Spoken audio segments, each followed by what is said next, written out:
Good evening, Earthlings, extraterrestrials, hybrids, and clones.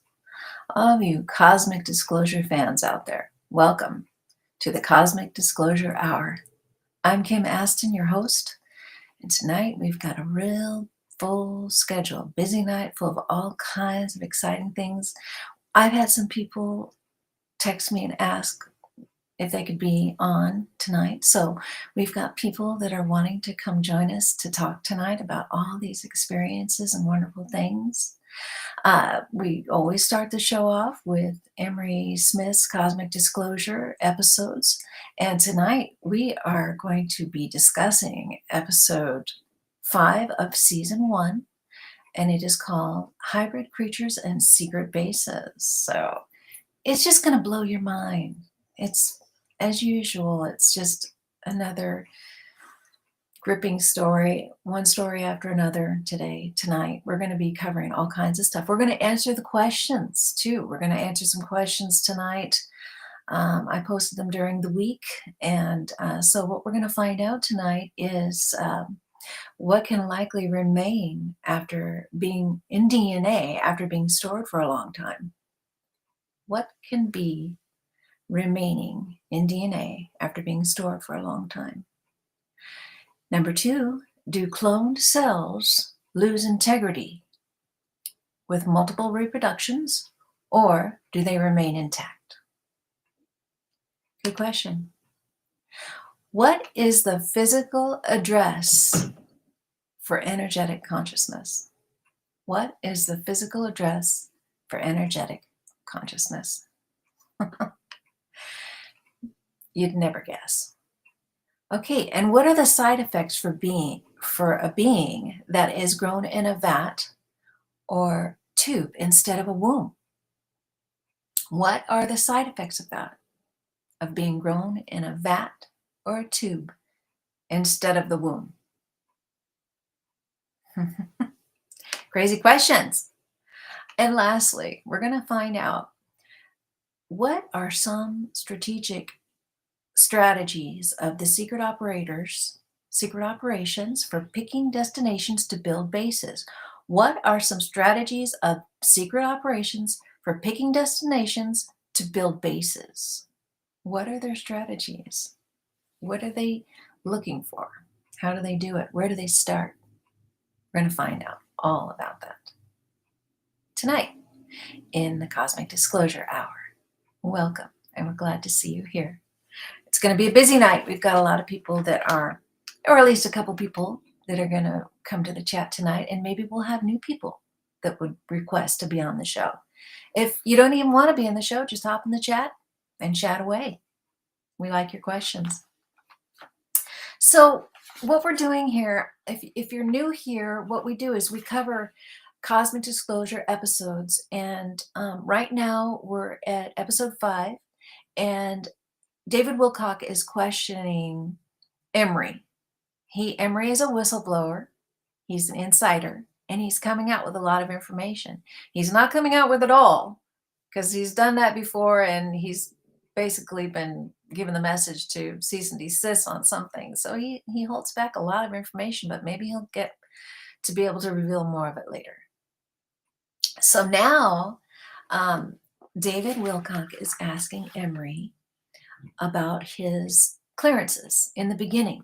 So in the beginning, Emery's clearance was at a lower status. It wasn't quite as big a status as later, because as the tissue samples escalated into alien beings, he was debriefed and given a higher clearance. For example, some of the beings were connected genetically to ships.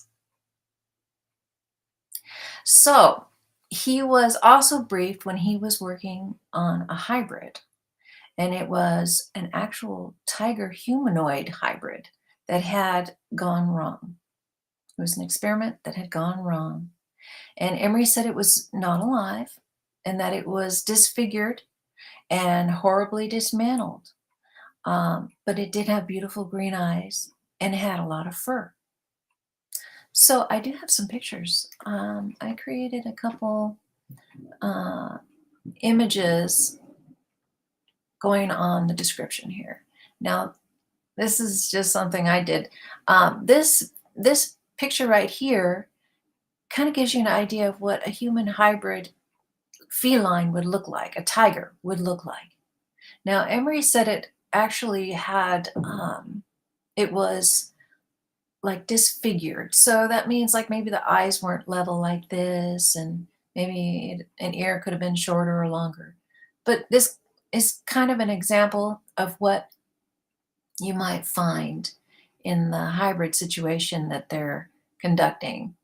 And it's kind of heartbreaking, isn't it, when you think about it? Anyways, I guess they're trying to do these experiments because, I mean, the possibilities are endless if they can do this. All right. So let's move on to the idea of the fact that they are not just infiltrating humans, or infusing is the word I'm looking for. Infusing humans with animals. They are also infusing human form with plants. Pretty interesting, huh? So these plants they have their own special gifts that they're able to infuse into humans, and it's just phenomenal. We'll get into that later, probably in another episode. This just basically touched on the fact that they're doing that. But in other episodes, it delves in a little bit deeper on that. So the purpose of these hybridization programs include creating killing machines. That's what Emery believes. He believes that wars will later be fought with clones and drones. Clones and drones. Pretty crazy, huh? Makes sense, doesn't it? Sad but true. I wish we could just figure it out and not have any wars at all, which is part of why I'm doing this program, is to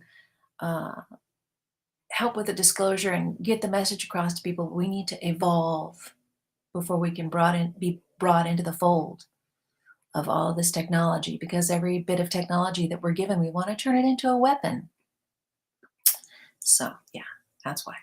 All right, so let's go. This next little segment I wanted to talk about, clones having memories. All right, so this takes us to question 1, which I'm sure you've all been waiting for, right? What can likely remain in DNA after being stored for a long time? What do you think? Your consciousness. It can be stored in your DNA for a long time. Apparently, they know this. Pretty crazy. So, what do you think of that? Where do you think they're going with this? What do you think could happen if your DNA can be stored and your consciousness can be stored? So, we're moving forward to where David asks Emery, what are they doing with this DNA that's stored? And he says that he believes that everything, he says, your DNA is everything enfolded within the universe, including the prototype of what you are, and includes your conscious memory. So your memories are included. Okay. So that takes us to question 3 already. We're going to skip 2. We're going to go straight to 3. What is the physical address? What is the physical address for energetic consciousness? Okay, DNA. Your DNA is the physical address for your consciousness. So isn't that sweet? We're just laying it all out for you. It's pretty cut and dry, pretty easy to understand that we're just made perfectly. So DNA, it's the 3D interpretation of the energy that is you. It's more like a field around a molecule that tunes in the energetic you. That's what DNA is. Pretty crazy. So Emery is just full of all of this information, and there's more. There is actually more. So now we are talking about David Wilcock asks Emery, could grays be us in the future, trying to bolster our genetic stock after it being weakened with cloning? Emery says if they are real ETs, they've probably perfected cloning. If they're real ETs, they probably have perfected cloning.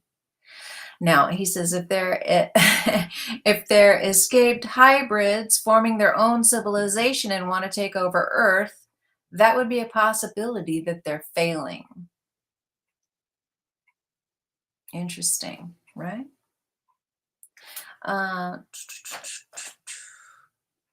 So that takes us to question 2. Do cloned cells lose integrity with multiple reproductions, or do they remain intact each time? The answer? No. They sometimes have problems with cells being mutations. It's facts. It's facts, friends.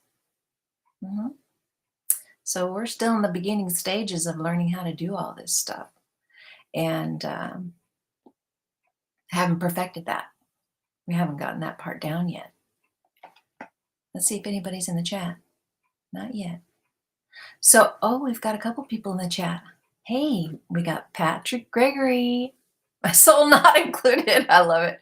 Tiffany, you're faster than my thumbs, LOL. Okay, I'm going to bring you guys on later, like around 7:30. Is that cool? Cool. Okay, I'm so glad to see you guys. All right, so getting back to the story at hand here. So David Wilcock he's asking Emery all these questions, and Emery is not hesitating to, give it up, because he wants disclosure. He wants us to have all of everything that we could possibly have that he knows that's out there. Free energy, no starvation, no homelessness, clean water, all of these things. So now we're moving on to the fact that David Wilcock says some ufologists speculate that the grays are growing themselves in vats or tubes to reproduce themselves. You see that a lot in movies, and they say they have to tell us everything, right? They have to tell us what they're doing, not directly, but through media, through television, movies, even the internet. All these things. They need to kind of give us a clue. I don't know why, if it's a universal law, I don't know what. I just know that I've heard that they're supposed to tell us what they're doing. And so they do what they call soft disclosure through movies. And there's a lot of movies where you see these depictions of these bodies in these vats. Okay. I don't think you need to get too worried about it. I honestly think that there are universal protectors in place that you don't have to ever be afraid you're going to be stuck in a vat someday. This is not a podcast to instill fear in people. Okay. I seriously think that, this is just something that is a program that these ETs are doing to, if it's true, I don't even know if it's true, but if they're doing it, it's a very good possibility that they are, because they do resemble, which brings us to question number 4. They resemble, question number 4. What are the side effects for a being that is grown in a vat or tube instead of a womb? Did I already answer this question? Oh, what a night. What a night. I don't think so. So anyways, the side effects of being grown in a vat or tube instead of a womb is called neonate. I had never heard of that before, but it's called neonate. And without the pressure of the womb, the fetus's head grows large. And it's kind of disproportionate to their body because their heads are much larger. Historically, when people see grays, that's what they say. And they've all been drawn up that way, and depictions, AI depictions in that way, with their heads large, big eyes, and small body. So these beings retain these fetal proportions in adulthood. You know, if they're grown in that type of if they're grown outside of a womb. They've conducted these humans have conducted these experiments, so they know these things. And so that kind of makes you think that maybe it's real, that that's what they're doing. They're growing, these grays are growing themselves in these vats, and just as it's as what's depicted in these movies, soft disclosure of what they're doing. And it sounds like Emery thinks that they're not real ETs. They're ETs that broke away. They're like a broke away clan or society, and they're trying to do miraculous things that is outside of their capability, which is, you know, be human. They want to be human. So they're conducting all these hybrid programs to be human, and maybe even make us better because they have telepathic ability. They can do all kinds of, they can work with frequencies and transform themselves. So that, you know, there's probably a really big motivation to combine us with them. Um, you know, if that's the case, I just hope they're peaceful and they can get this warring out of us. Maybe they need to breed the warring out of us, the violence. There's so much violence in us. Why is that, folks? Why is that? I think it has to do with lack of love. Honestly, I think all we need is love. Okay, so moving on. Emery, back to the hybrids. Emery, I just want to mention, Emery did see, he saw a hybrid that he felt was like a walrus manatee hybrid. And he's not sure, but he says that's what he surmised that it was. And it was upright, and it had arms and hands, but it was not alive. So, yeah. Moving on. So, we're going to move on to underwater and underground bases. Now, this is really, really exciting. I would have loved to have been an archaeologist. Oh, I love to dig for things. I would love to be digging for spaceships. Wouldn't that be fun, guys? Okay, so these underground bases, it leads us to question number 5. What are some strategies of secret operations for picking destinations to build bases? What were some of these strategies? What are some of these strategies? Forget were, they're doing this stuff now. So some of the strategies of secret operations for picking destinations to build bases are looking for certain grid points and locating and taking over former ancient bases that already had working portals, energy devices, and alien craft, or even building over crashed or abandoned extraterrestrial vehicles. Some craft as large as 33 miles long, or structures 10 times as large as the pyramids of Giza, with many things inside of them. These are stuck in the crust of our earth all over. Kind of cool. And I'm sure in other episodes, if I remember correctly, because I've seen them, but it's been a long time since I've seen those episodes. We're starting from the beginning, so. Later on, Emery's going to talk about what's inside of these structures. More mind-blowing stuff. So now these advanced construction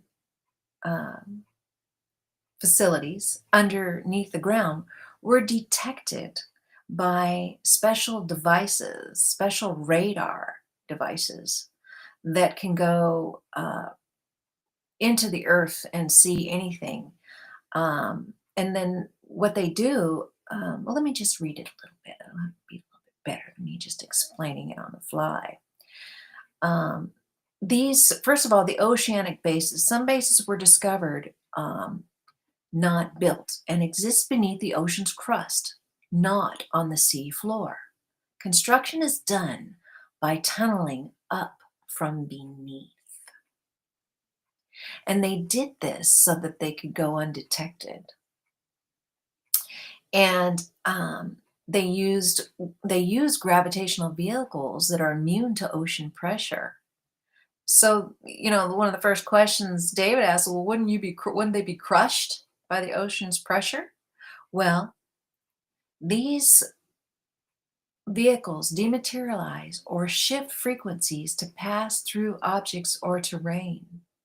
And they're just not affected by the pressure of the ocean because they're in their own gravitational field. And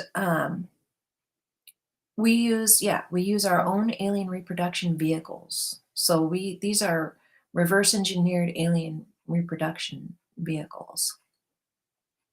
And we're inside our own gravitational field, and we can transdimensionally change the size of our ships or ourselves, dematerialize out of this frequency, and not be bound by the physical laws of the planet. Wow. Very nice, right? Kind of cool. All this stuff's cool. Cosmic Disclosure, man. If you get a chance, go to my channel, Kim Aston Disclosure. Subscribe to my channel on YouTube. Click the bell for all notifications, and then also the word all next to it, and you'll get notifications whenever I go live. And you can also click the like, that helps grow the page. So yeah, I mean, I'm starting from the beginning. I'm already at episode number 5, and we're going to do all of them. Someday we'll finish. I guess. I hope I won't finish. This is so fun. So check it out. Now there are such a thing as aquafarians, Emery calls them. And I should be showing you some of these pictures. So these aquafarians, I'll show you a picture. This is just an AI rendition that I did, but this was based off of Emery's description. And if he's watching this, he might just say, oh, totally off, not even close. Or maybe it is. Check it out. So this is based off of Emery's description of what an aquafarian is. And he said they were very fast, strong, and tall, and they walked, but they swam extremely fast. And some aquatics, ETs like aquarians, are said to come from water worlds and have been seen in the Earth's oceans. And a lot of people believe that they've moved into the inner Earth oceans, which is, believe it or not, such a thing. There's supposedly oceans under the Earth's crust, and there are atmospheres under there with bioluminescent plants that light the area up. And apparently there's plenty of light down there. And there's vegetable plants that are bigger than our house. I mean, it's supposedly pretty amazing down there, but there's oceans as well. And there's an atmosphere. And so these aquafarians have plenty of room to swim around and even walk. But this is This is kind of probably what they would look like, something like that. Okay. So they Emery explained that these aquafarians have like they're he described them as tall, beautiful, with fins like cuttlefish for propulsion, and they're very fast.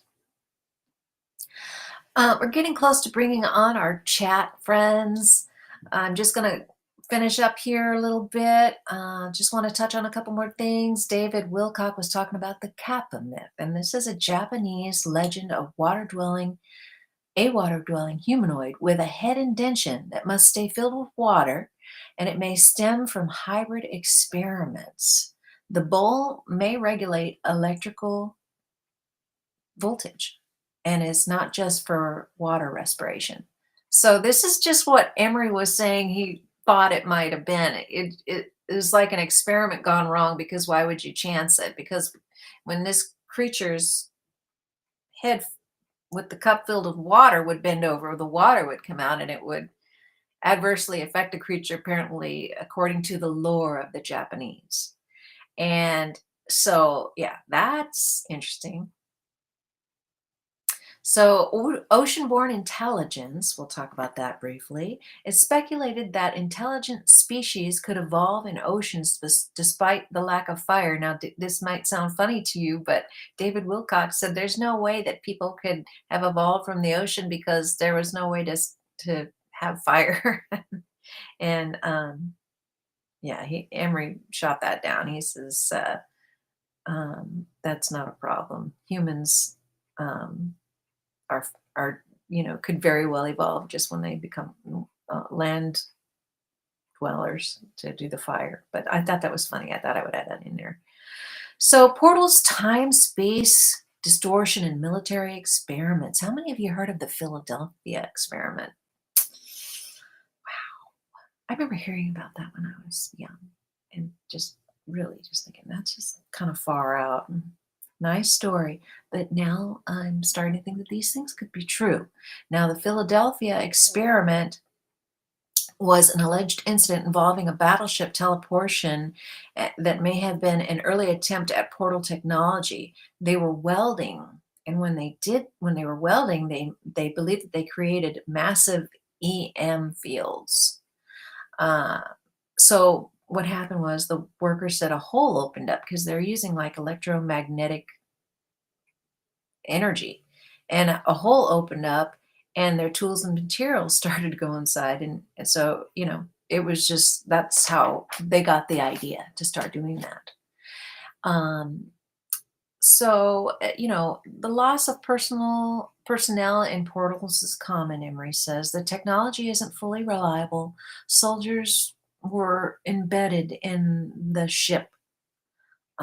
In this particular case of the Philadelphia experiment, they were embedded in the ship and resulting in like a portal malfunction, they believe. So I did a little depiction of this. It's kind of sad too, but let's check it out. So if you can imagine, I'm sure they put them out unless they were already unalived in this condition. You would hope that they were already unalived. So yeah, that's just an idea to kind of give you a perception of what these guys found when it went from one city to another. Yeah, pretty crazy. So they were using now the before accessing sites. We're talking about, let's talk about the actual underground stuff that's going on, and not just under the ocean, but under the ground. We were talking about how modern military bases were built on ancient alien sites. We touched on that in question 5. Deep in the underground, advanced radar, 400 times more powerful than a CT scan, is used to image these areas in 3D. They use this volumetric imagery to map and make exact specs to see what's there. And this is a very methodical process because it's not just something they throw out there. This is could it be extremely dangerous? There's microbes that could get loose when they open up the ground to these sites. And so they have to have vacuum tunnels with negative air pressure systems. I mean, they definitely know what they're doing before they even go in there. Emery says it's not like the old days where they, raid the tomb and yank everything out. No, it's not like that. They're very methodical, very, very careful in what they do. And so David Wilcock asks Emery, are you confirming the presence of at least one very large mothership underneath the ice in Antarctica? And Emery says, yes. Yes, there is. So in closing, David Wilcock says to Emery, he says, what do you foresee in the end with all of this? And Emery says that Mother Earth will expose the ship and bring about disclosure. And he says, isn't that beautiful? Gaia, Mother Earth, will reveal everything in time because the snow will melt and reveal this huge, massive ship. Maybe it's the one that's 33 miles long. Yeah, so pretty cool. I think it's time to bring on our guests. So I don't see anyone in the green room yet. Would anyone like to join me and come on the show? Patrick? I did put the link in the top. I can wait. I put the link in the top of the chat. So if you were to go all the way to the top, you would see it. Oh, I don't see it now. Let me post it. Oh, I had to wait for the show to start. That's right. I had tried to post it, but it wouldn't post because the show had not started. So there's the link. Get in the green room. Come on in and talk to me. Let's get this show on the road. I want to hear your stories. I want to hear what you think about all of this. Do you believe in it? Do you not believe in it? Tell me what you think. Let's see what some of the people are saying here. So we've got, let's go to the top here. We've got Patrick. He says, inner Earth beings even brought some Native Americans in the Earth. Isn't that cool? Ah, lucky Native Americans. I wonder if they're able to come back and tell their family members. Hopefully they were able to come back because everybody wants to come back, to see their family. And that's key. Okay, we have our first guest, Paul Vecchio, I believe it is. So let's get Paul on and say hi to Paul. Hi, Paul. Can you hear me okay? Yeah, I had the other channel on, and so I was getting a double conversation, but now it's clear. Oh, good. How are you? Good. Thanks for having me, or thanks for allowing me to be on your show. Well, you had messaged me quite some time ago, and it was under one of my little videos, and it's hard to keep track of all of the comments. And I was like, oh my gosh, I totally missed this. So I contacted you, and so here we are. I did look at your page. You have quite a few interesting viewpoints on things. Is there something in particular? Did you want to touch on something we've already talked about in the Cosmic Disclosure series that I had been? Did anything jog your interest, or is there some other things that you would like to talk about? Yeah, I want to offer to you what I got about the Greys. You mentioned the Greys. Yeah. So I've met a lot of people. I've had contact with psychics, and they have been consistent in telling me what my role is. And my role is to be a counselor and informer. And it's through my meditation and through contacts with a woman who goes into a trance. And when she goes into a trance, she gets messages from a higher race, and they contact me through her. So That's incredible. Recently, I was told I was consular form, but recently I was told that I was a liaison. Okay. What I'm a liaison for, I'm not sure if it's between humans and spirituality or humans and something else, but that's my role. And so I took on that role in the form of writing a book based on all my experiences. Oh, you wrote a book. Right. Okay. It could be an autobiography because all of the things that are in there, the events, all of the characters are based on real people, and it links our extraterrestrial. It links our the extraterrestrial phenomenon to our human spirituality. And, Missing link. but there is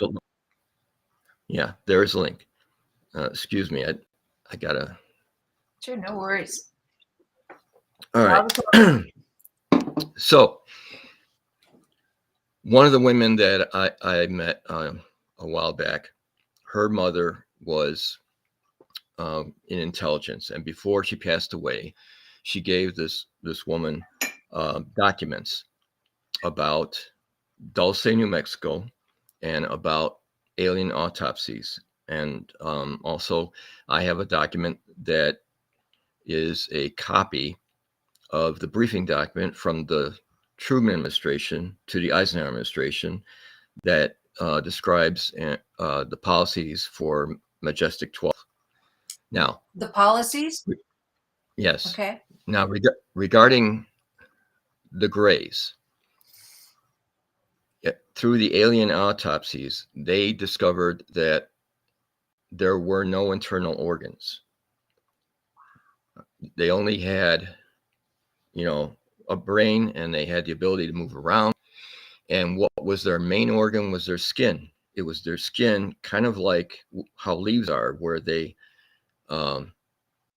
absorb energy and they express waste in of oxygen. So one of the things that the hypothesis is that coming from people that have had testimony about being abducted by Greys, you get information that tells you that some are bad and some are good. Some people have good experiences, some have had bad experiences. So what if the Greys are actually an advanced android race and that they take on the character of their masters? Are you saying what if as in like hypothetical, or is that intel? Is that information from the It's based on intelligence about how they are put together, where there's no internal organs, and that their skin acts as their main organ, and based on just the hypothesis, based on how some are good and some are bad. Mm-hmm. Wow. So are you having these meetings regularly, or are you being trained to be this mentor type person? It hasn't happened for about 3 years.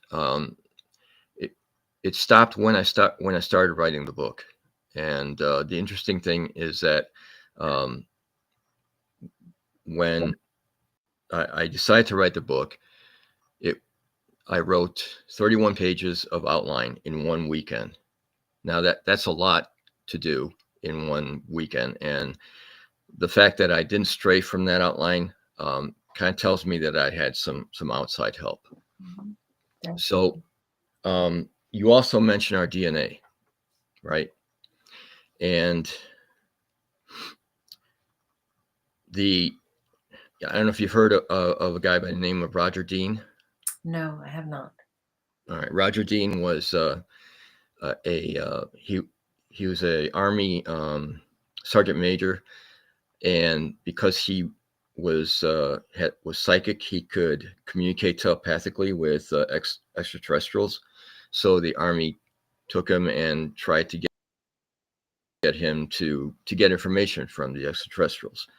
When he found out that they were in an unethical, and that they were that there was a scheme behind what they were asking him to do, he went rogue, and he communicated with the extraterrestrials and found out a lot of things. And I also got the same kind of information.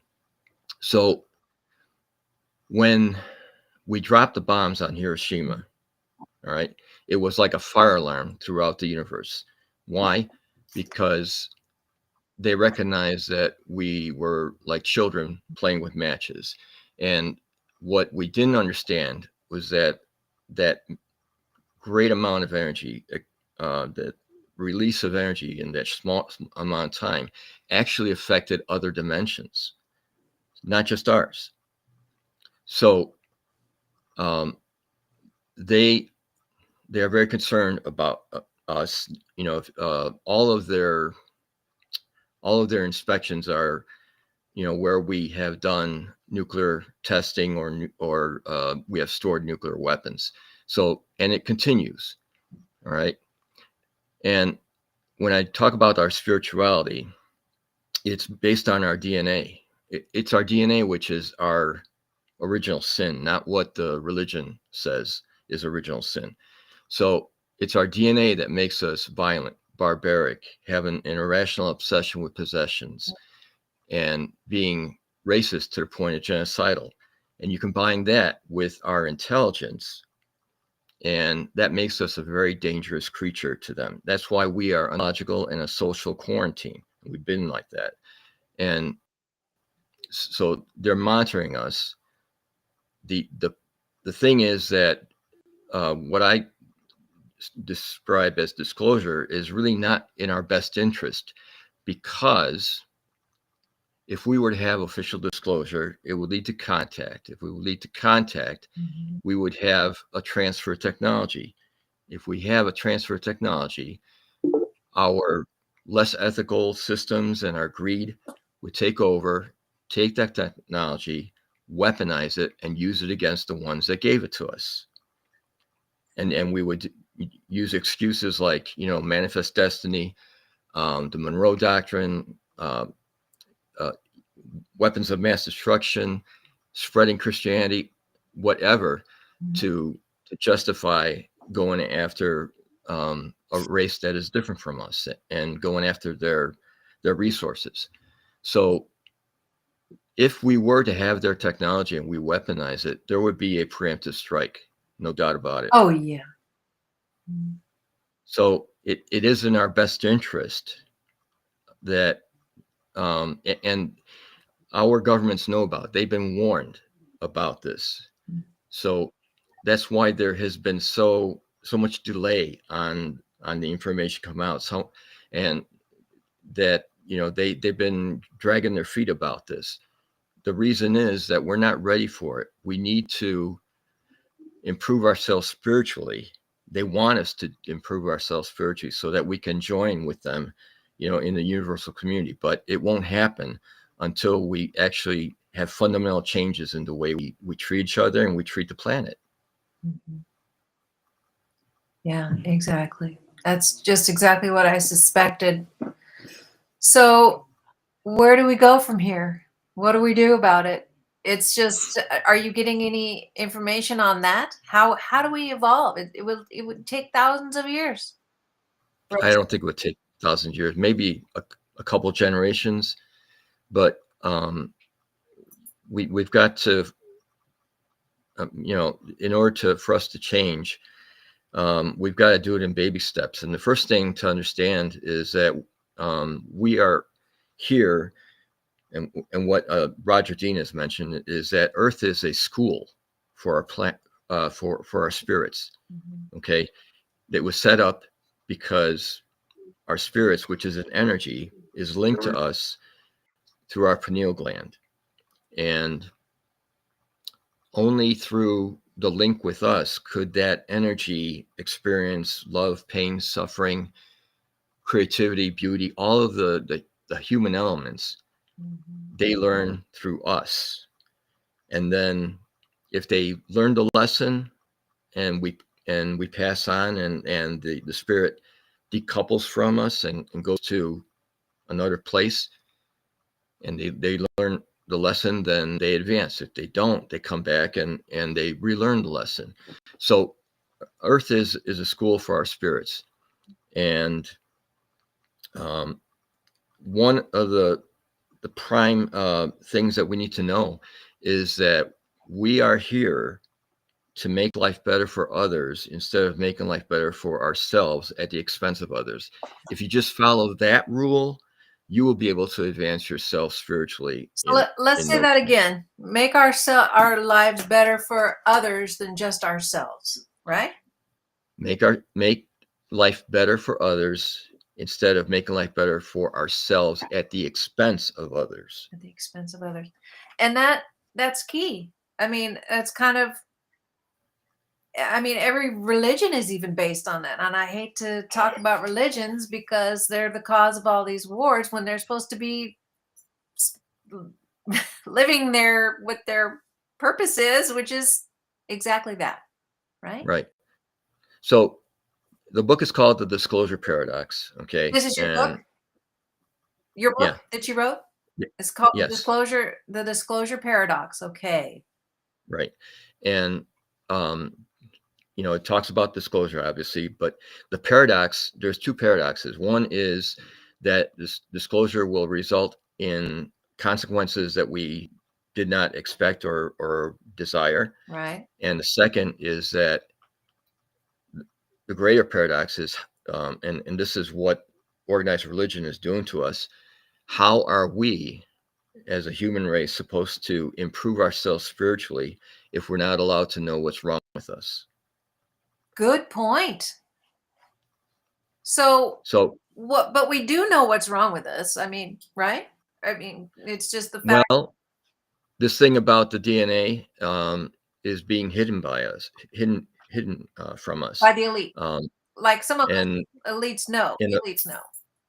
and the Christians talk about original sin being the source of our problems, but that's not the case at all. Interesting. The Urantia book is kind of interesting. It also has a different take on what sin is.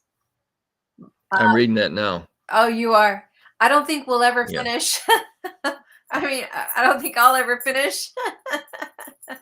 There's some things I can resonate with in there. Yeah, for sure.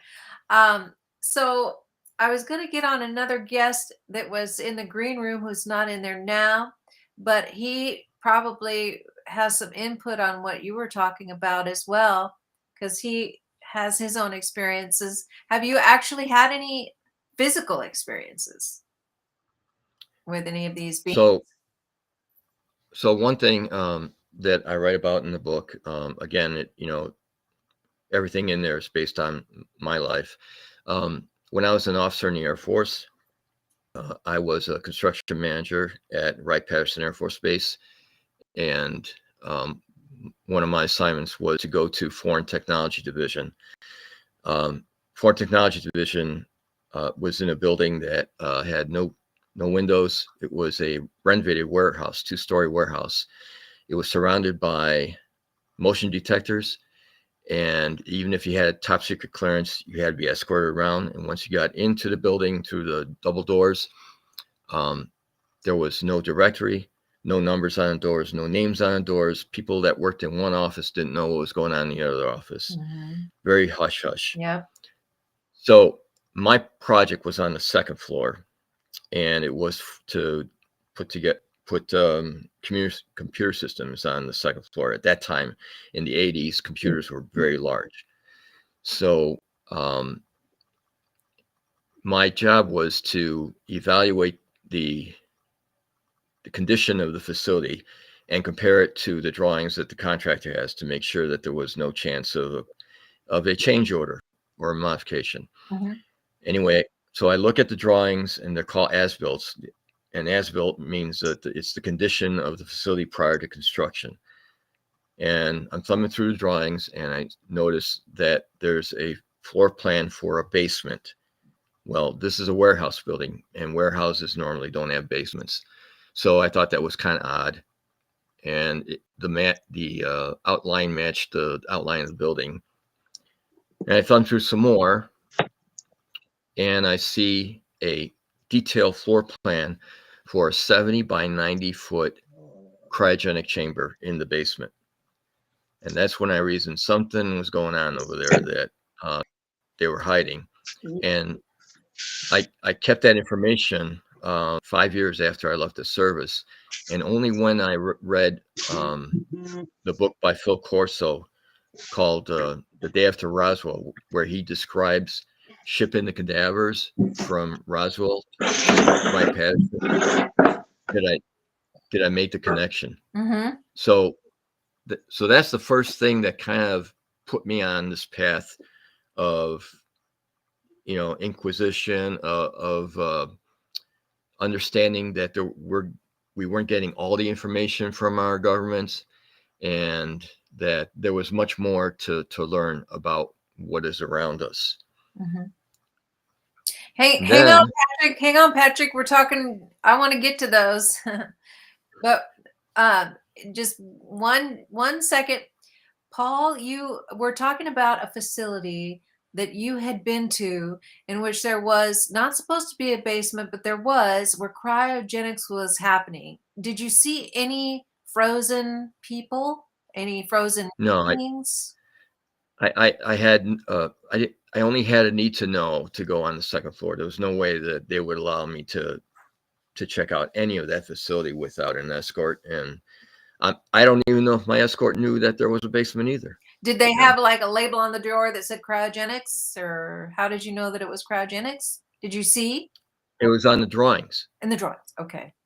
Oh, so you just saw the drawings. I was pulling Patrick on, and so I lost a little bit of that, but that's amazing. So that's the extent of your physical proof that there's something else going on here, right?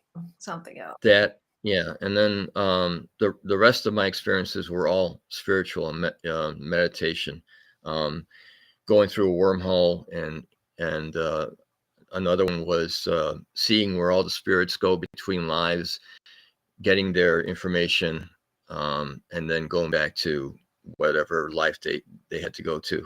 That was an amazing experience. I call that the indigo cloud experience, because that's how it started out. It sounds like you had a near-death experience. Is that what brought this Yeah. on? It was kind of like a near death, but I wasn't in any danger. It was a meditative Strictly experience. meditation. That's interesting. Yeah. So you were shown the process of people's lives after they pass, where they go?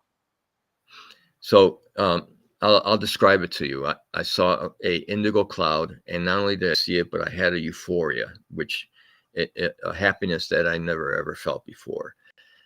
As I got closer, the cloud dissipated, and I saw flashes of indigo all across the horizon. As I got closer, it was an even greater amount of euphoria. And then I got a message telling me what it was. And this mass of, it was like a beehive of activity, where the flashes were either our spirits downloading from their previous life or uploading their next life. So those were the spirits between lives. After they pass, they all congregate in this mass, and they get their information, becomes a consciousness. And guess what? That consciousness, that huge mass of energy, is the source energy that everyone calls God. So that's what I saw. So that had to be life-changing for you. No wonder you wrote a book. And is this Exactly. is this in your book? Yes. Wow. Yes. Well, we'll definitely put a link to your book in the comments below. And Okay. can we get it on Amazon or? Oh, it's all over. I've got. I'm not self-published. I actually have a publisher, and so it's on Barnes and Noble. You know, I tell people to support their local bookstores Yes, so they can go there, I agree. and it's in the system. They can just go to the counter and say, "Hey, I'd like to order the Disclosure Paradox," and they could order it directly from their bookstore. It doesn't have to be Amazon. I really like that too, supporting the local stores. I do like Yeah. that very much. Very In thoughtful of fact, you being a book writer. Very thoughtful. well, today is National Independent Bookstore Day. Oh, to boot. That's awesome. Yeah. Yeah.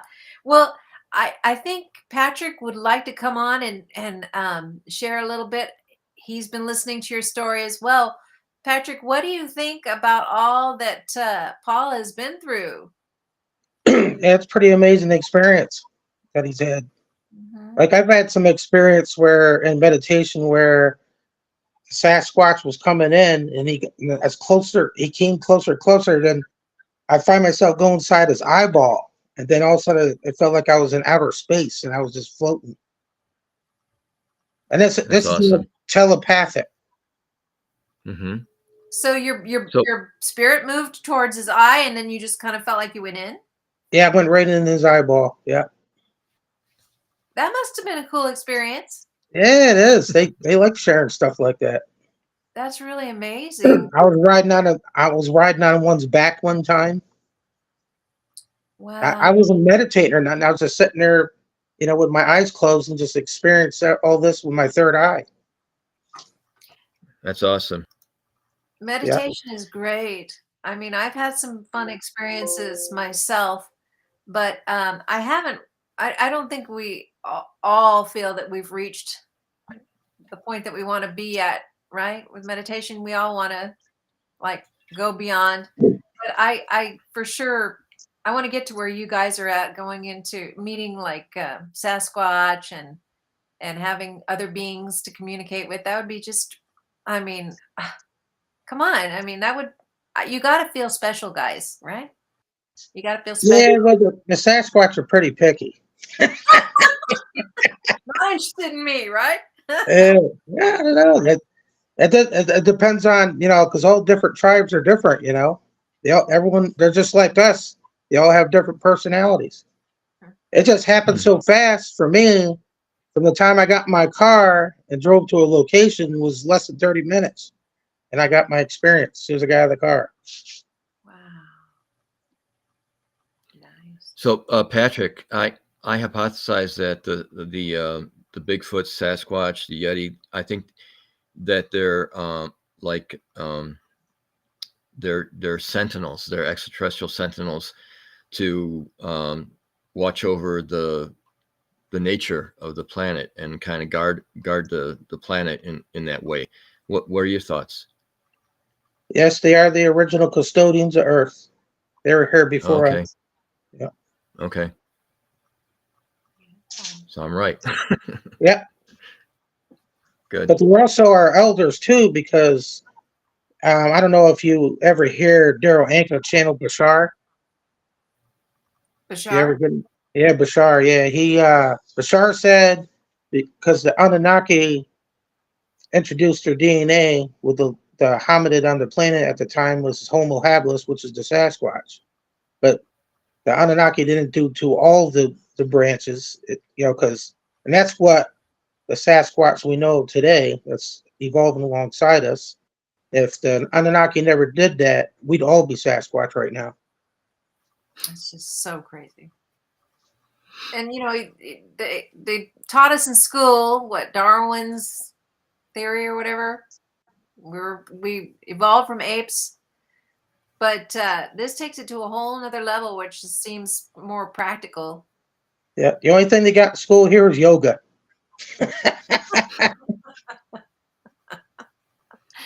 Well, it's just we're all trying to find out who we are, where we came from, why we are the way we are, and where are we going. And so do either of you have any insight from these entities that you visit with on the future? On the future? Yes. I see. The thing about the future is we have free will. However, each one of us has a role, and others will have roles to play. Other people have greater influence on your life than you have on yourself. You don't know it, and you don't know who they are, but something is happening right now somewhere far off that will impact you much later on, that someone is doing. And we don't have control over it, but we do have free will to the point where we can try and do as much as we can in what we want to do and what we feel is the right thing to do. But in the end, fate and destiny will take over, and you're going to reach the point where you're supposed to be. So that resonates. I think the future is predetermined, I believe. Yeah. I've often thought that the theory that I've heard with these near-death experiencers, they talk about a lot of things they brought back from the other side. One of them mentioned that we have a timeline that has certain, it's like the branch of a tree. It's the main branch, but it has other branches that branch off into different directions that you can take. But there are main branches that are also permanent. So like there are some experiences, some things that you're going to experience. It's how you deal with them, what direction you decide to take with these, but they're timestamps that are there that will remain there as you approach them. And there also are exit points. I heard that you can actually there's opportunities to exit the life should you choose to. Like, in other words, if your soul is ready to move on, you can have that car accident if you want. You can have it. Or, you know what I'm saying? I think most of us, it's not so much the dying as it is the suffering. We don't want to suffer, but maybe that's within our soul agreement. I was mentioning that in a previous episode. But I also believe that when we pass, I believe that our soul, of course, I'm going to believe this because, it's a much more pleasant thought to believe that your soul is removed from your body before you experience the torment of the death. But who's to say? But yeah.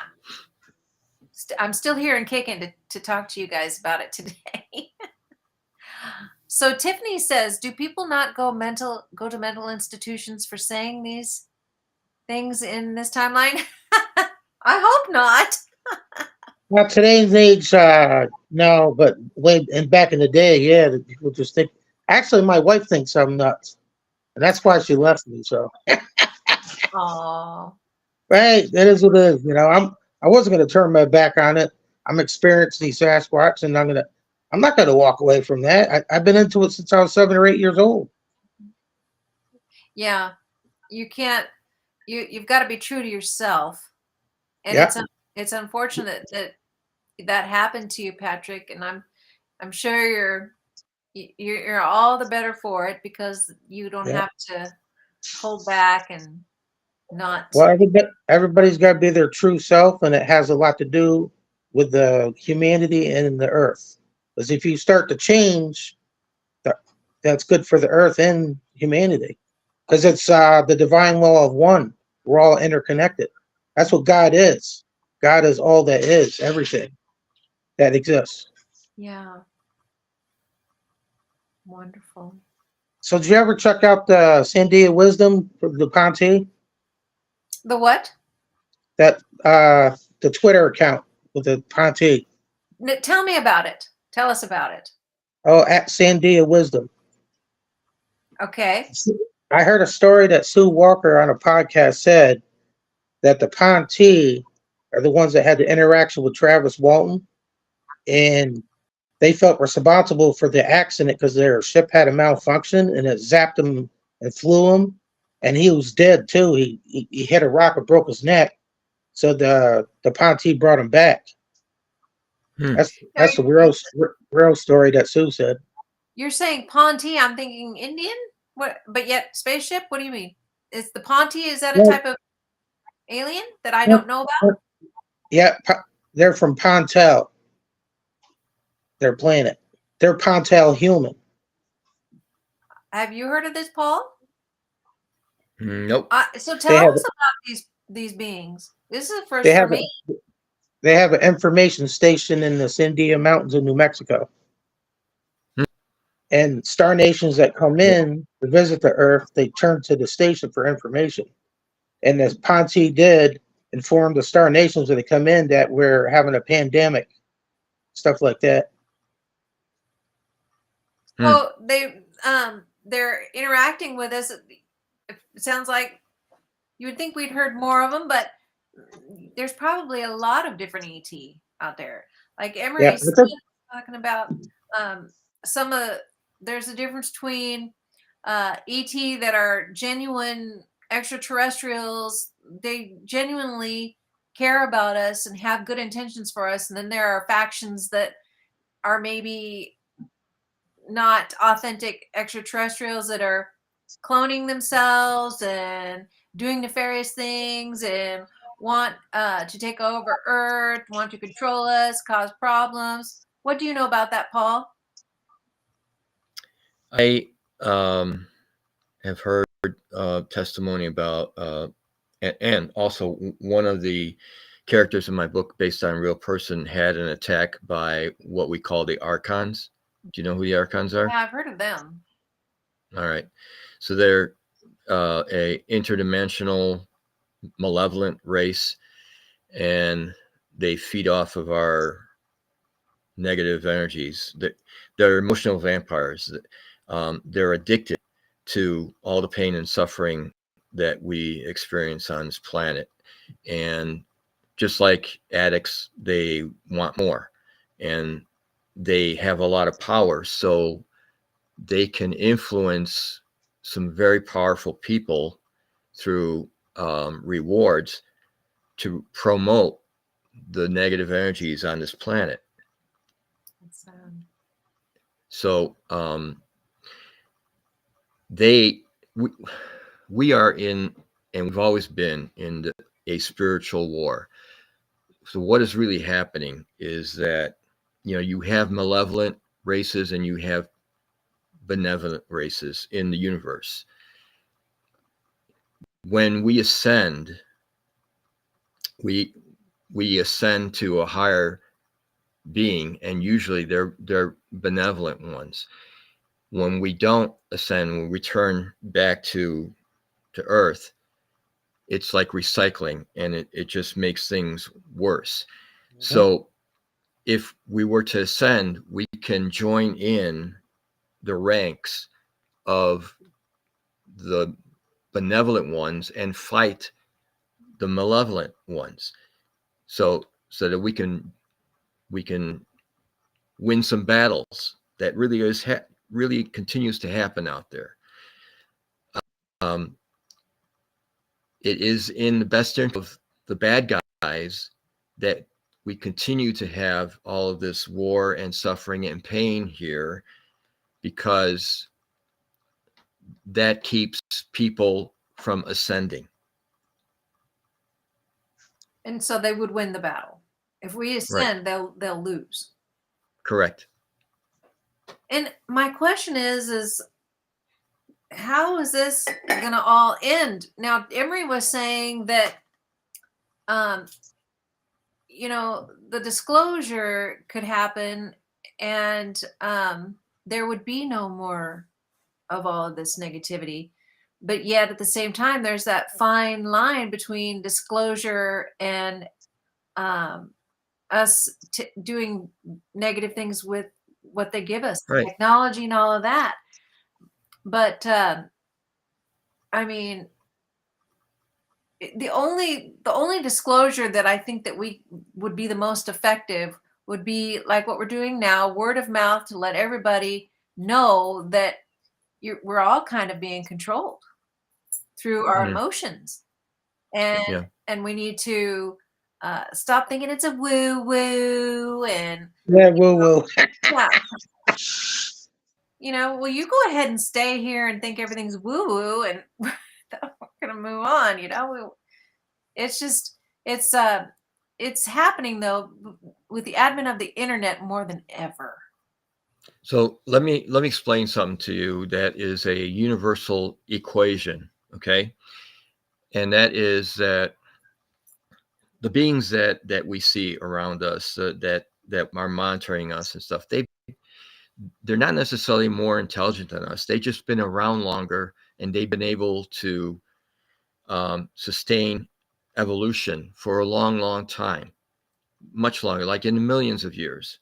We've only been around for about 70,000, 90,000 years or so. And so the reason is because their level of spirituality is equal to their level of technology. Now, for us, we have a very high level of technology, but a very low level of spirituality. And when you have that, you have a greater propensity of self-eradication. Conversely, when you have a higher level of spirituality and lower level of technology, that's also bad because you can be assimilated by a higher technology race. So it's very important that we get back our spirituality to the level of technology, because that'll keep us also from killing each other. Exactly, it's all good, but we want to make the defining line between spirituality and religion. Those are two Oh, totally different things. the two are totally different. When I talk about spirituality, it's not about religion. No, religion is a construct. Mhm. Spirituality is the truth. Mhm. And of course, they don't teach us this in school. They don't teach us No, about connecting and meditation, and at least in no. our culture.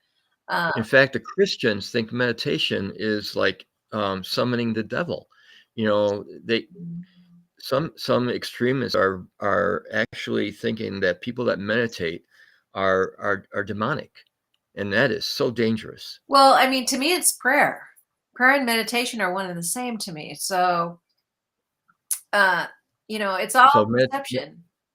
meditation is listening to God. Prayer is talking to God. Okay, I Mhm. like that.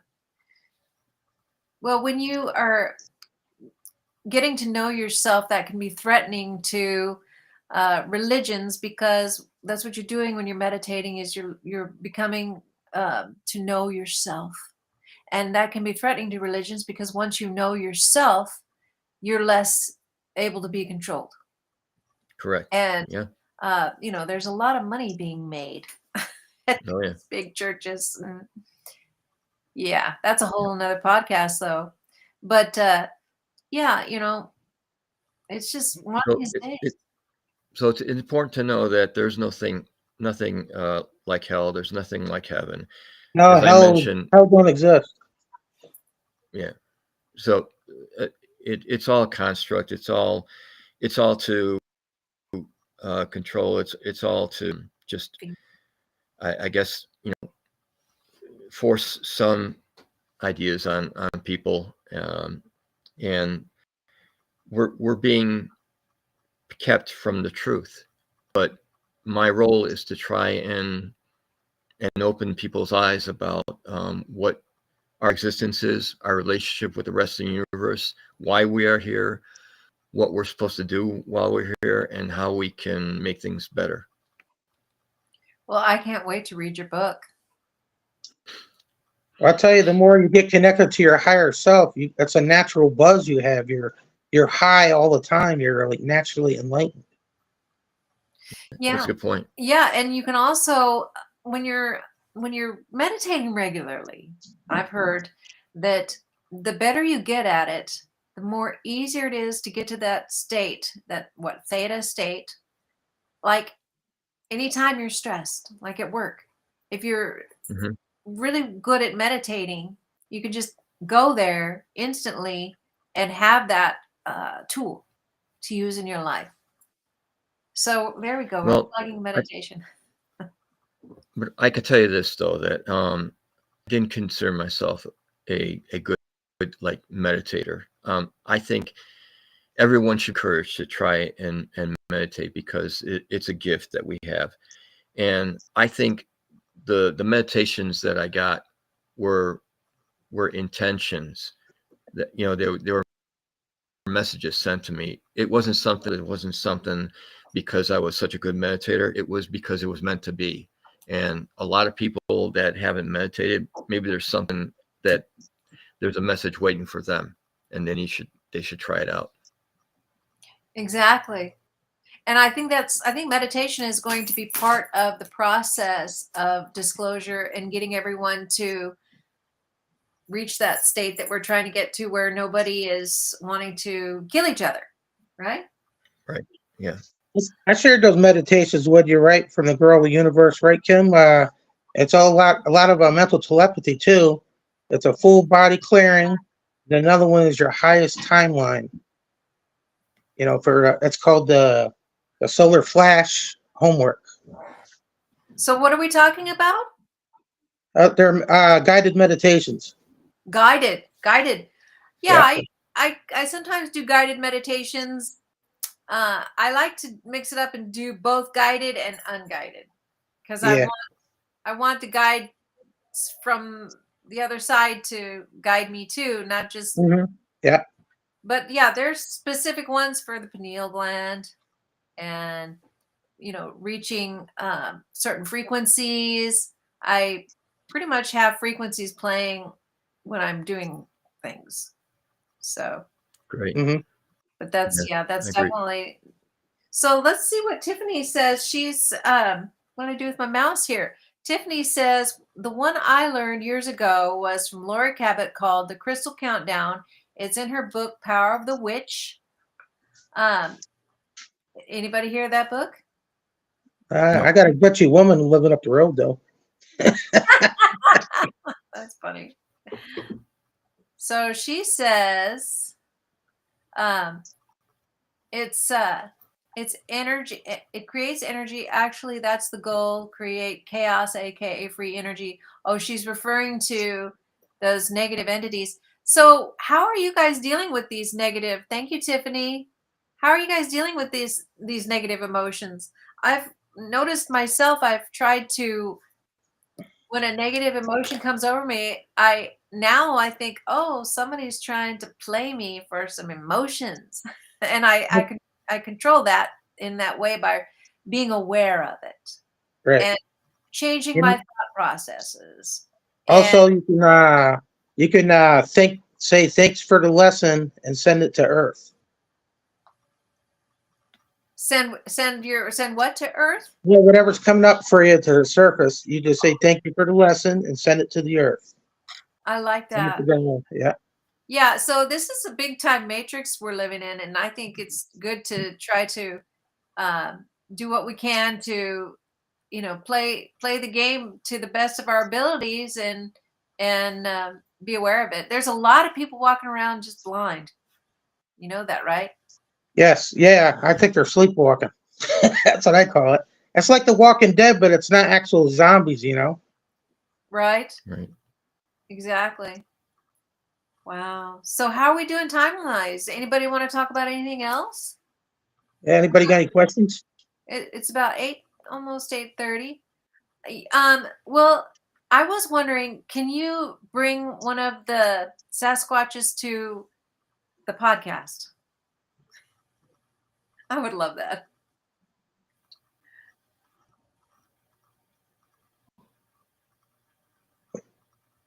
No. No. Well, you can tell them they're welcome to come visit me. I would love to meet them and strike up a conversation, and maybe, who knows, you know. I'm open to all of that. I've got really good energy, and I'm open to learning. And I'm, I'll get you on the podcast. So we're getting the word out. They're eavesdropping on the podcast, though. They're listening. Well, something happened the last time you were on. The power went out or something, or was that Amber? Well, that was my phone. This is my iPad I'm using now. Okay, I gotcha. Okay. So, what do you know about star seeds, Paul? Do you know anything about that? Starfleets? Star seeds, that's a soul group. Oh, star seeds. Yeah, I think star seeds exist. I feel that we, in degrees, some are stronger than others. Some have a greater role than others. Some are light workers. Some are warriors. I'm a liaison, so everyone has that role, and I kind of call them similar to like sleeper cells, where I really didn't get an epiphany until much later in my life. I was going on that path. I started out by having a skeptical, I guess, view about religion when I was very young. And then learning about extraterrestrial is another thing that kind of brought me towards where I am right now. Being enthusiast about space travel, following the Mercury, the Gemini, the Apollo programs when I was younger, reading science fiction, all of that. But I really didn't wait 2009. That's when I realized what my role was. That's got to feel real good to know what your role and purpose is. Does it feel pretty good? Yeah, it's great to have a lot of answers that people have been questions about throughout time. And it's great to be able to present them in a clear way so people can understand them. I feel very privileged to have that information. Would you like to share us a little bit about your book? Any little expert, without giving away too much? Any hooks to get us to want to? You did already give us some hooks, but if you'd like to talk a little bit about your book, we'd love it. All right, so this is it right here. Oh, it's backwards. Let's see. Say it again. Really? What's the title? The Disclosure Paradox. The Disclosure Paradox. Sweet. Okay. Right. Yeah, and that's what you're talking about. It is a paradox, isn't it? Right. So the preface guides the plot, and the preface is about our destiny, fate, and the roles that we take on. The story is about a ufologist who, after a bad experience presenting at a MUFON conference, a Hikari, a woman who lives in Dulce, New Mexico, and she convinces him to go with him on a cross-country trip to Dulce and to Mount Shasta. And so on the way, they meet different people. And so it's not only a physical journey, but a spiritual journey, because on the way, he realizes through psychic women that he has a certain role to play, and he didn't know about it until they talk to him. They tell him about regressive therapy, for example, saying that he was a shaman in Siberia for his past life. And so he and then also along the way, he has these meditative experiences, the ones that I mentioned to you, and that points him in that direction. But she, the Hikari Apache woman, has a plot. She has a plan that she doesn't reveal to him much later when they get to Dulce, because its son that was abducted and is being kept there, and she wants to rescue him. Now, is this fiction or? So Dulce is based on real information that I got from that woman. Remember that the woman in intelligence that passed on the documents to her daughter. There's all kinds of information about Dulce in there. It's a joint, and I don't know if it's still existing, but it was a joint reptilian and human underground laboratory, and it's where they experimented on humans. You know, the reptilians or whoever they were, they would abduct people. They would abduct pregnant women and take their fetuses. They take even children, and they would take them and put them in these labs for experiments, for even developing them into super soldiers. So so that's real. I have a chapter in there about Fort. I'm sorry, not Fort Edwards Air Force Base, and then I have a chapter in there about Area 51. All of the things that I describe in the book, as far as like the places, are real. It's the activity that is fictional to move the plot, but the message is real. Yeah, the name eludes me, but the great hero who worked at Dulce, who came down a shaft, an elevator shaft. You heard about him. Oh, I can't think of his name. If somebody in the chat can remember his name, but he was actually saved by one of his comrades who they didn't know why they were going down there at Dulce. They were going down this elevator shaft, and they came upon these reptilians, and they have guns, and I guess a battle ensued, and they were he pulled out his Walter PK and did some shooting, and his comrade threw him in the elevator shaft and hit the button, saved his life. Can somebody tell me his name? I can't remember his name. Hi, Cameron. Anyways, somebody will tell us you know who I'm talking about, right? No, Clifford Stone. No, not Clifford Stone. Oh, where's my phone? I don't know what I did with my phone. But you know, the funny thing is, when I look him up on the internet, I don't know where my phone is.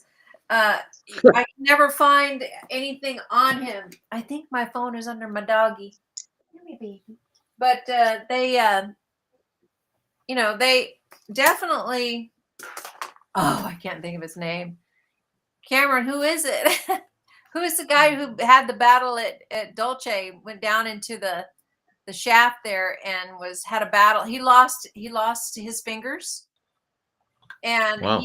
he came out and was telling everybody about his experiences. And then he said, "I am in no way, shape, or form unhappy.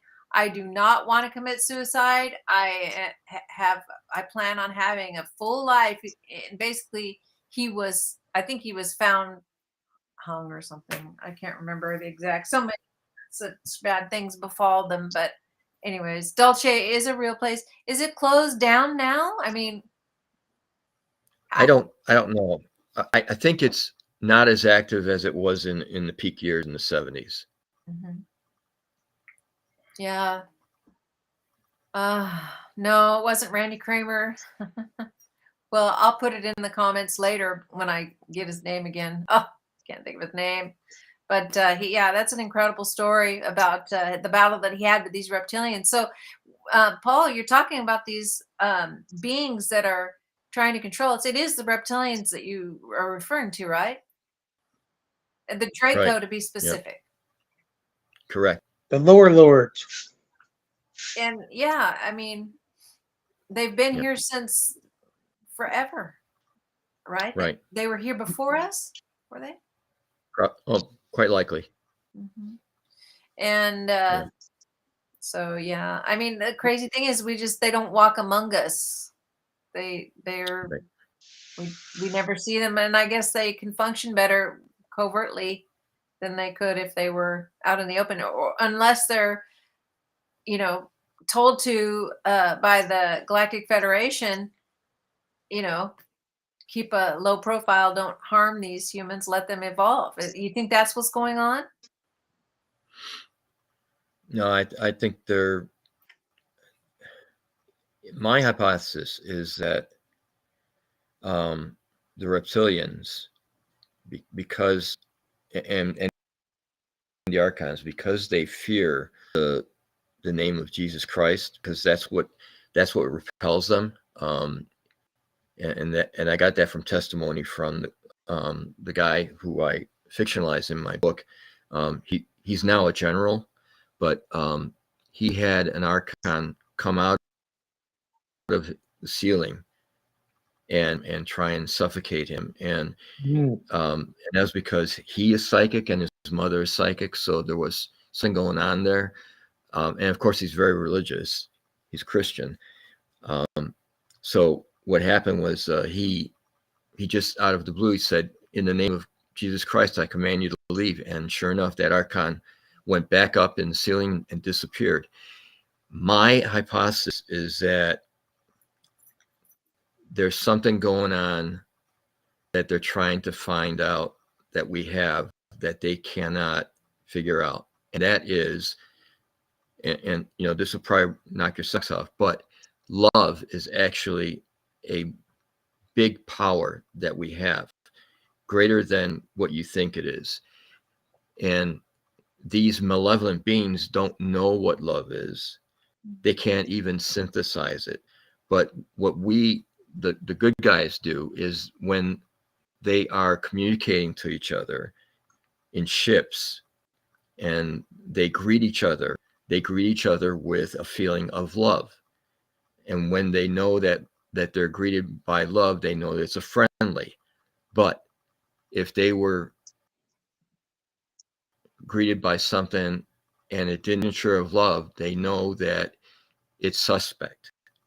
So these bad guys are trying to synthesize love. They're trying to find out what it is, and that's why they keep on abducting us and experimenting with us. And this is where I go to the sequel in the second book, which that's what that is about. So that's my hypothesis about what's going on. You have a second book, a sequel. Yes. What is the name of it? I love this. It'll be in October. It's called the Disclosure Paradox Salvation. And what that is about is the blood of Jesus Christ. Because what happened was, I'll try to be brief. No, don't worry about me. I originally wrote the first book and I wrote it, self-published it. Okay. And then I wrote a second book, which is called What Doesn't Kill Her. And that was a prequel to this one based on one of the people in the book. And again, based on a real person who's psychokinetic. So what happened was a former Benedictine monk searched in the internet extraterrestrials and religion and found my first book. And he liked it so much that he friended me. And then he missing in this book, the Shroud of Turin. So he sent me over 300 documents of research papers from all over the world of researchers on the Shroud, talking about the history, botany, the limestone, hematology, forensics, all that stuff that presents the Shroud as authentic. Now, mind you, I had no intention of writing a third book because my first two books were flops. But he told me to try and write a third book. And so I put together an outline, gave it to him. He liked it. And then I put together a manuscript. 6 months later, I wrote the manuscript, gave it to him, and he loved it. He loved it so much that he wrote the foreword for the second book. And it turns out that he is a prominent researcher on the shroud. He's been doing it for 40 years, and he's world renowned. So he's also done a review in my first book, and I have it in the book. So what happened was I wrote the third novel, which is going to be the second one actually, but I wrote the third novel, and it got of editors and publishers, they got interested in it. And when they found out that I had 2 other books that I wrote previously, they wanted those 2. And that's what got me the contract. And so this one is reworked the first book that I, did, and we republished it, and it was republished in February. And the second one, which is going to be the sequel, and about the shroud, that's going to be in October. So that second one, there's an entire chapter that is all about the shroud and the truth behind it and the history, and it presents all of the scientists around the table, talkers, about the aspects of the shroud. And so my hypothesis is this.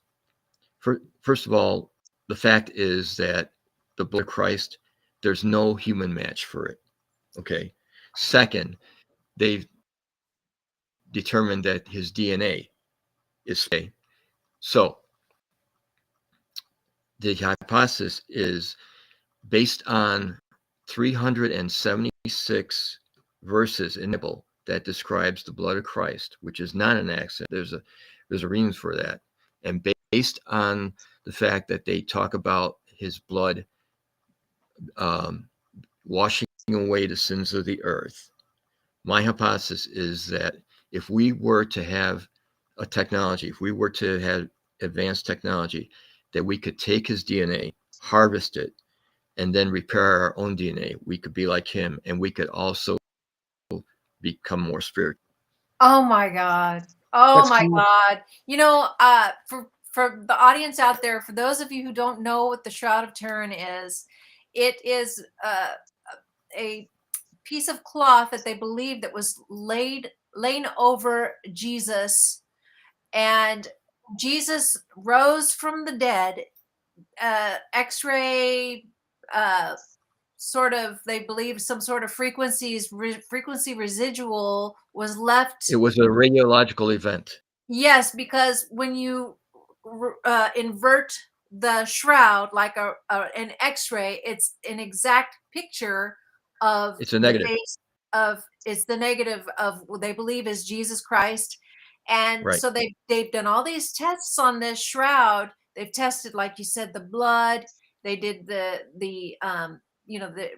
they've tested it for everything you could imagine, and The pollen. it is believed to be the shroud, and they found it in Turin, right? Where did they find it, and where is it at now? All right. No. All right. So it goes from Jerusalem to it went to Ravenna. I've got the history of it, but it starts out, of course, 33 AD, and then because of the Crusades, it falls into the hands of the French, and that was the first time that it's actually gone through an official family, and it was in that family for about 400 years. 1800, they gave it to the Archbishop of Turin, and that's where it has been ever since. So it's in Turin. It's always been in Turin. It's And funny. It sounds like interred. But go ahead. What's that? Go ahead. I was just No, making it sounded, it's in Turin sounds like interred, so it's just kind of a play on words there. Yeah. Torino. Torino. Yes. So you really have studied all of this to the nth degree. I thought that the shroud was at the Vatican at some point. No. No, never was in the Vatican. It was always So in now Torino. it's under a glass, air controlled, temperature controlled box, a container. It's in a steel and glass vault in a cabinet. And actually, they were going to take it out and expose it for people, but that got canceled. Well, they figured it will fall apart, right? It'll fall apart. No, I think they're concerned about security. Makes sense. So in my book, they do take it out, and there is a terrorist attack. And is this fiction?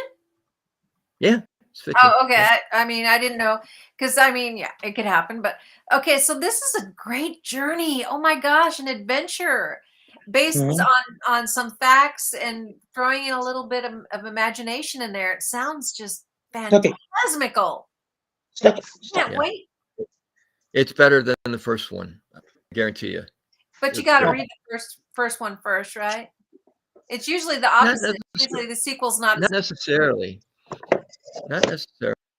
And there are a lot of good. There got a lot of good connections from the first one to the second one. You know, Dulce still plays a part in the second one. Extraterrestrials play a little part in the second one. The Archons play a part in the second one. That's the main reason of why things are going bad. So I link a lot of the malevolent intentions to gaining access to the blood of Christ. And there's probably a lot of truth in that. And I love your hypothesis. That's just so exciting to think about that. But you can't, they won't let anybody get near that DNA of Jesus's on that shroud, I guess. Only except for somebody's getting a hold of it to test it. Yeah. But we don't know who. They do tests. They do tests, and they're careful of what they do. This July and August, I was invited to go to the 2025 conference and symposium on the Shroud of Turin in St. Louis, and so I'm going to be there. I'll be talking about my book. I'll be meeting with a lot of people. The guy that I told you about, Joe Marino is his name. He organized this thing, and he's the guy who invited me. So I'm looking forward to that. Wow. Cool. So it just sounds like you're being pulled in the right direction, and you're fulfilling your life's purpose, and you're surrounding yourself with people that are totally all about this. This is so exciting. And this is in St. Louis? Yeah, it's going to be in St. Louis. Yeah. That's exciting. Wow. Yeah, I lived in St. Louis for a little while. My oldest child was born there. And I never went to the Arch, and I regret it to this day because I always thought, oh, I'll have time. I'll have time. Ended up moving back to California and never went. But St. Louis, yeah, okay, yeah. So is that where you're at now, in St. Louis? No, I'm in West Virginia. Okay, so you're going to travel a little bit to go to this. Oh yeah. Did you say you're going to speak at it? No, you're just invited. Next time I'm just going to meet people. You'll be speaking next time, I'm sure. I need to find people to read the book prior to publication so that I could use their reviews in my I'm going to do that. So you'll seek out some people to read the book and give a review. Hey, that's so great. That's awesome. I'm so proud to have you on here talking about your books and being a part of that. So we're definitely going to put links to your books in the comments below, and they'll be there forever because this. I have a website, by the way. Oh, okay. So go ahead and tell your website. Tell us your website. TheDisclosureParadox.com. Simple. Now there, people can actually go. They can read excerpts on for each chapter in this first book. They can read about the character description, the reviews from the people that did the reviews prior to publication. They could also read the preface, and they could read parts of the second book. They could read the foreword written by Joe Marino, and they could see the covers too. So that's awesome. Wow. Okay. So your website, the paradox, the disclosure The paradox. Disclosure Paradox. And then, and the next book is the Disclosure Paradox Part 2, Salvation, which is Part 2. Oh my gosh, this is great! Wow, thank you, Paul. That's wonderful. I'm going to order your books and read them both. I'm going to get both books. And like I said, the second one comes out sometime in October. Okay, well that's perfect. I'll have read the first one and be ready to move on. Yeah. That's awesome. Okay. Wow. So is there anything else anybody wants to cover? Wants to talk about it? Did anybody have anything to add on the episode 5 of Cosmic Disclosure, where Emery's talking about hybrids and the bases? Now, that's what you were touching on, was the blueprint of the base that you believe is at Dulce down below. I encourage you all to, I'll put the name of the gentleman who was in the battle with the reptilians at the bottom of Dulce, which corroborates with Paul's story about there being reptilians under there. You're the second person I've heard say that.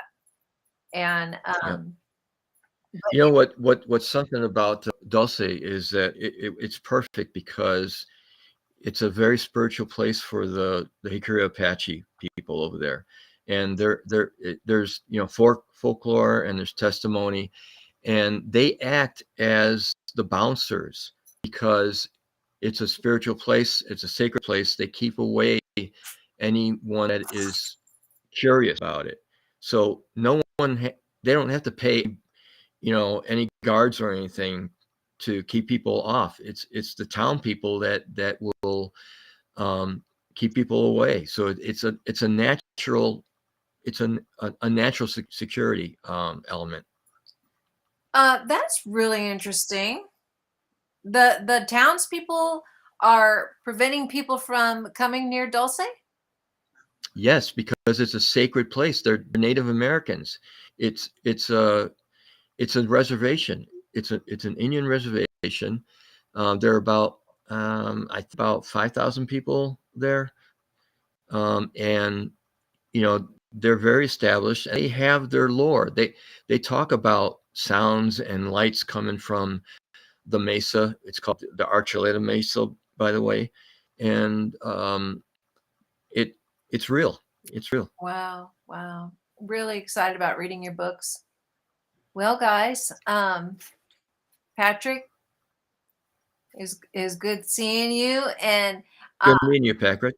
Yeah, thanks for having me on. Thanks. Yeah, I got a light worker friend too. We could channel Jesus for you if you guys are interested. I have her phone number. Oh wow! Oh, that'd be great. That'd be great. Okay, so we're gonna have to tap into that.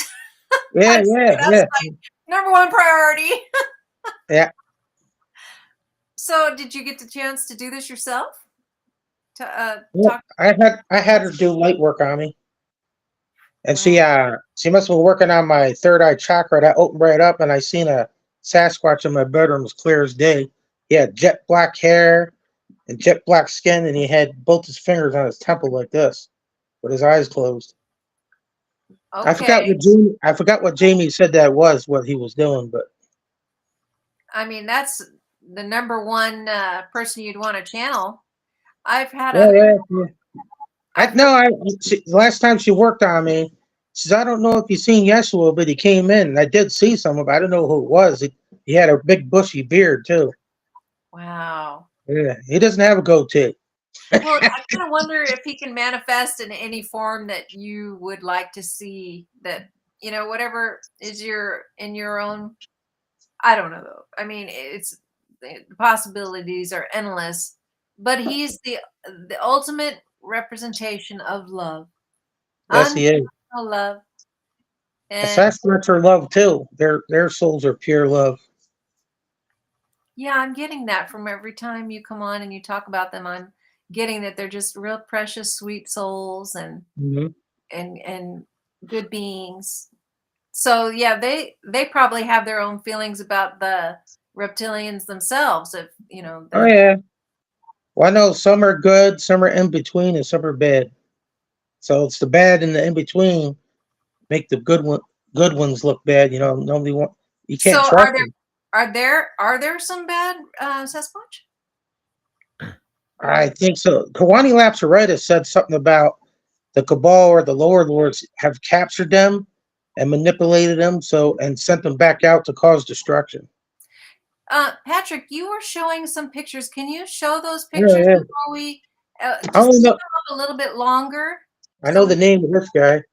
I'm gonna try, His name's No Fear. no fear. I'm gonna try to highlight you here. No, not me.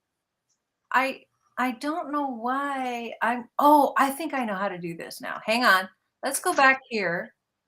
Okay, I think I can make you there. There we go. Uh, okay, now I've got a reflection of your Yeah, that's the screen. computer. Can you put oh, there you go. Who's that? His name's No Fear. No fear? Yeah, Well, that's kind of perfect for tonight. yeah. Well, I got 5 others. Okay. That's a good angle. Keep that angle. Yeah, Sue Walker did these. Oh, look These at are that. all children. Wow. And that she called this the one the sassy one because he's sticking his tongue out. How cute. Oh my gosh, that's so cute. This one here is really cute. Uh-huh. Yep. Wow. So, you know, this is this just something that she is seeing in her mind's eye, or is she really seeing these It, Sasquatch? some of them come in the physical, some come in telepathic. Okay. Because they're looking very more primate than they are human. Yes. Yeah, Oh, this is a female. She looks pretty primate. I mhm. forgot her name though. Wow. I love it that she's holding a little frog, but her Yeah, little smile is so precious. this one's cute. Yeah, Oh, dragonfly. dragonfly. And the mouth looks pretty human Yeah. on that Yeah. one. Nose does too. Yeah. But you see the joy in the eyes. And the dragonflies on her finger. Yeah. Wow. Did she get a name for that one? No, I didn't. I'll have to get them. Wow, you're very lucky to have those. Yeah. Is she gonna do anything like publish those in a book someday, maybe? Do you I'm think? not sure. I think she might have. I sent a snapshot of all of them together. She might have it up hanging on her wall. She's got a bunch for sale. Okay. Oh, really? Yeah. Wow. And she's Uh, got the pan. She got the Ponti. She did portraits of other star nations. well, feel Yeah. free to, you know, you can bring them to a podcast and put them up, and we'll, you know, list them for her. Why Yeah. not? I mean, And that's if you have a spirit guide that you see telepathic you work with and wants their portrait done, Sue can do it as well. oh, that would be Yeah. really cool. So, Yeah. you know, you should put her information in the chat because this is definitely where people that would gravitate towards something like that would be found. So have, Okay. you know, it would be people are looking for that. It's not very easy to find. Yeah, So, I know Sue Walker at Sandy Wisdom on YouTube. okay, good. That's And good. then on Twitter, it's at Sandia Wisdom. Sandia Wisdom. Okay. Very nice. Okay, nice. All right, guys. So I think we're coming up on the second hour here pretty good. I just want to thank you guys for coming on. And Paul, thank you for contacting me and being so patient and coming on and imparting this information, because it was just thrilling to listen to everything that you were saying. And Mhm. and Patrick, you too. Thank you so much for sharing those pictures. Yeah, thanks for having me on. Yeah, they're precious. Yeah. So we'll Thank check you, out Kim. your books. You're welcome. So we'll get that information in the comments for your books and all of that. Okay. Sure. All right, you guys. So hopefully we'll see you again. Feel free to hop on anytime. Anytime. If you have. Okay, God bless you. Okay. All right, you guys. Bye. Wow. That was really, really just thought provoking. All the stuff that Paul was talking about is just, and it's all in his books, guys. So, check it out. And Patrick has some great pictures of some Sasquatch. What a great podcast this was. I just feel very blessed, very fortunate to be a part of all of this. And of course, talking about cosmic disclosure with Emery's experiences. I mean, this is just like I'm in heaven. So with that, guys, next week, same time. Oh, Tiffany, thanks so much for being in the chat. I just appreciate you. Art is a great, let's put this last list. Oh, it's different there than it is here. It's like two different places where the chat is, because one is an overlay. Let's see what you have to say here real quick. Tiffany says, art is a great way to communicate, because when you create, you're often in that good brain waveland. Yeah, I agree. I totally agree. You were such a joy to have in the chat. You were just so chatty. Thank you so much, Tiffany. Really appreciate you. You're so fun. She says, I'd so much rather do. Okay, let's put it on here. Oh, she says, I'd so much rather do a private hangout meeting. This live recorded stuff, I don't know quite yet, babies. Love ya. Hugs and kisses. Love ya. So cute. You're a bundle of joy. And yes, we can do a private hangout sometime. All right. So, all right, you guys, with that, we'll sign off, and everybody have a fantabulous week. And we'll see you next week, same time.